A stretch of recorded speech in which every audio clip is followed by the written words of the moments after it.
की बड़ी खबर, राष्ट्रपति डोनाल्ड ट्रंप ने ईरान को बड़ा झटका दिया है। जहां ट्रंप ने ईरान का प्रस्ताव खारिज कर दिया।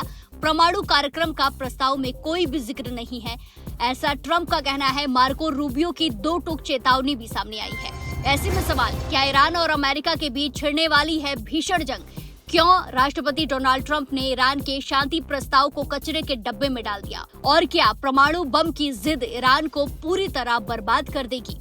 दुनिया के सबसे ताकतवर देश अमेरिका और खाड़ी के कट्टर देश ईरान के बीच तनाव अब अपने चरम पर पहुंच गया है। और आज की सबसे बड़ी खबर यह है कि अमेरिकी राष्ट्रपति डोनाल्ड ट्रंप ने ईरान की उस शांति की पेशकश को सिरे से खारिज कर दिया है जिसमें स्ट्रेट ऑफ हॉर्मुज को खोलने की बात कही गई थी।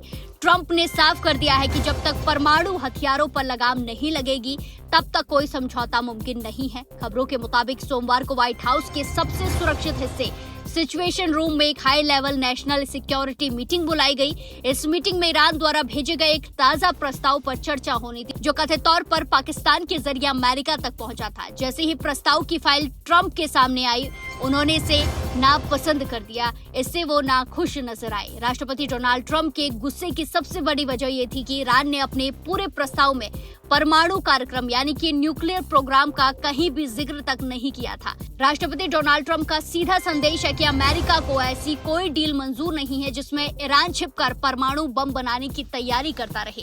ईरान ने इस प्रस्ताव में एक बड़ी चाल चलने की कोशिश की थी। तेहरान ने सुझाव दिया, अगर अमेरिका उस लगी आर्थिक पाबंदियां ब्लॉकेट हटा लेता है, उस पर लगे जो आर्थिक पाबंदियां हैं उन्हें हटा लेता है और दुश्मनी खत्म करने का वादा करता है, तो ईरान अंतर्राष्ट्रीय व्यापार के लिए सबसे जरूरी रास्ते स्ट्रेट ऑफ हॉर्मुज पर लगी अपनी पाबंदियां हटा लेगा। लेकिन इस ऑफर में एक पेच था। ईरान ने कहा कि वो अपनी परमाणु गतिविधियों पर अभी कोई बात नहीं करेगा और इसे भविष्य के लिए टाल देगा।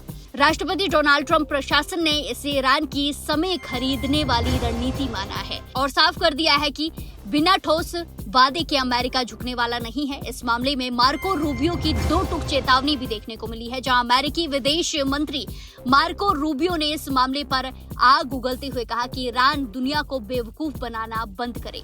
रूबियो ने फॉक्स न्यूज को दिए इंटरव्यू में स्पष्ट किया है कि स्ट्रेट ऑफ हॉर्मुज को ईरान की जागीर नहीं है बल्कि एक अंतर्राष्ट्रीय जलमार्ग है। उन्होंने कहा कि ईरान चाहता है कि दुनिया उसे पैसे दे और उससे इजाजत ले, तभी वो जहाज निकलने देगा। ये गुंडागर्दी अमेरिका बर्दाश्त नहीं करेगा। रूबियो ने जोर देकर कहा कि किसी भी समझौते की पहली और आखिरी शर्त यही होगी कि ईरान परमाणु हथियार बनाना तुरंत बंद कर दे। फिलहाल इस प्रस्ताव के स्वीकार होने की गुंजाइश शून्य नजर आ रही है। ईरान की इस कोशिश को अमेरिका ने अधूरा और चालाकी भरा करार दिया है। वहीं पाकिस्तान इस विवाद में मध्यस्थ की भूमिका निभा रहा है। पाकिस्तानी सूत्रों का कहना है कि दोनों देशों के बीच की खाई को पाटने की कोशिश रुकी नहीं है, लेकिन हालिया घटनाक्रमों ने उम्मीदें कम कर दी हैं। इस वीकेंड ट्रंप ने अपने विशेष दूत स्टीव विटकॉफ और दामाद जेरेड कुशनर की इस्लामाबाद यात्रा अचानक रद्द कर दी। इस फैसले को शांति प्रस्तावों के लिए एक बड़े झटके के रूप में देखा जा रहा है। ट्रंप के कड़े रुख से साफ है कि अमेरिका ईरान पर मैक्सिमम प्रेशर की नीति जारी रखेगा। अगर बातचीत आगे नहीं बढ़ती है तो आने वाले दिनों में तेल की कीमतों में उछाल और खाड़ी क्षेत्र में सैन्य हलचल बढ़ने की आशंका है। अब देखना ये होगा कि क्या ईरान अपने परमाणु कार्यक्रम पर पीछे हटता है या फिर आने वाले दिनों में खाड़ी देशों में बारूद की गंध और तेज होने वाली है। क्या ट्रंप का ये सख्त रवैया युद्ध को दावत देगा या ईरान को बातचीत की मेज पर झुकने को मजबूर करेगा? इस पर सबकी नजरें टिकी हुई हैं।